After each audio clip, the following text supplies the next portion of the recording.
ਇਹ ਬਹੁਤ ਹੋ ਗਿਆ ਹੁਣ बस ਅੱਜ ਤੋਂ ਆਪਾਂ ਹੋਵਾਂਗੇ डिजिटल ਤੇ ਆਪਾਂ ਬਣਾਵਾਂਗੇ डे 3 ऑफ CCNA सीरीज। तो इस वीडियो का मेन टॉपिक OSI लेयर रहने वाला है, जो कि एक नेटवर्किंग मॉडल है। पहले समझते हैं इसकी जरूरत क्यों पड़ी।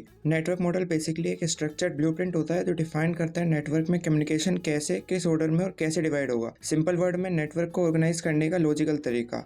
अब आते हैं OSI लेयर पे। OSI के टोटल 7 लेयर होते हैं। लेयर 7 एप्लीकेशन लेयर, ये यूजर के क्लोजेस्ट लेयर होती है जो सॉफ्टवेयर एप्लीकेशन से इंटरेक्ट करती है, जैसे ब्राउजर। यही HTTP, FTP, DNS जैसे प्रोटोकॉल आते हैं। फिर layer 6 presentation layer, data translation का काम इस लेयर पे होता है, जैसे इंक्रिप्शन, डिक्रिप्शन, कंप्रेशन। फिर लेयर 5 सेशन लेयर, दो होस्ट के बीच सेशन एस्टेब्लिश करना, मेंटेन करना और एंड करना इस लेयर पे होता है। फिर layer 4 transport layer, large data को स्मॉलर सेगमेंट में ब्रेक करना फॉर रिलायबल ट्रांसमिशन इस लेयर पे होता है।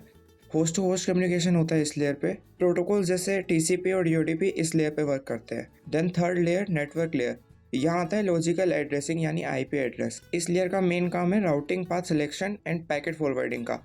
अब second layer data link layer, ये लेयर मैक एड्रेस यूज करती है। इसी लेयर पे एरर करेक्शन डिटेक्शन का काम होता है। इस लेयर का काम है सेम लेयर में रिलायबल डेटा ट्रांसफर का, जिसको node to node data transfer भी बोलते हैं, जैसे PC to switch, then switch to router, then router to router data का transfer. Finally first layer physical layer, ये लेयर डील करती है फिजिकल कैरेक्टरिस्टिक्स से, जैसे voltage level, maximum transmission distance, physical connectors या केबल की स्पेसिफिकेशन। ये हो गई थ्योरी। जब डेटा लेयर से पास होता है, हर लेयर पे डिटेल्स ऐड होती जाती है, जिनको हेडर और टेलर के फॉर्म में देखेंगे।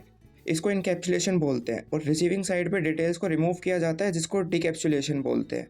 यहीं आती है एक नई टर्म PDU। बहुत सिंपल है, जब डेटा ओरिजिनल फॉर्म में होता है तो उसको तो डेटा ही बोलते हैं, पर जब लेयर 4 में आता है और उसके साथ कुछ हेडर यानी डिटेल्स ऐड कर दी जाती है तो इसको सेगमेंट बोल देते हैं। फिर सिमिलरली जब ये लेयर 3 पे आता है तो फिर से कुछ डिटेल ऐड हो जाती है और इसको नया नाम दिया जाता है, जिसको पैकेट बोलते हैं। फिर लेयर 2 पे इसको फ्रेम बोल देते हैं और फाइनली लेयर 1 के PDO को बिट से रिफर करते हैं। अब TCP/IP सूट, ये भी OSI लेयर जैसा ही है, बस लेयर कंबाइन है। फिजिकल और डेटा लिंक लेयर को कंबाइन करके लिंक लेयर बोल देते हैं और एप्लीकेशन प्रेजेंटेशन सेशन लेयर को कंबाइन करके एप्लीकेशन लेयर बोल देते हैं। और ध्यान रखना, अगर इंजीनियर बोले लेयर 4 में इशू है तो यूजुअली OSI लेयर को रिफर करता है, ना कि TCP/IP सूट को। एक प्रैक्टिकल पॉइंट ये है कि नेटवर्क इंजीनियर मोस्टली लेयर 1 से लेयर 4 से काम करते हैं और लेयर 5 से लेयर 7 का काम एप्लीकेशन डेवलपर्स का होता है। Okay, that's all for day 3।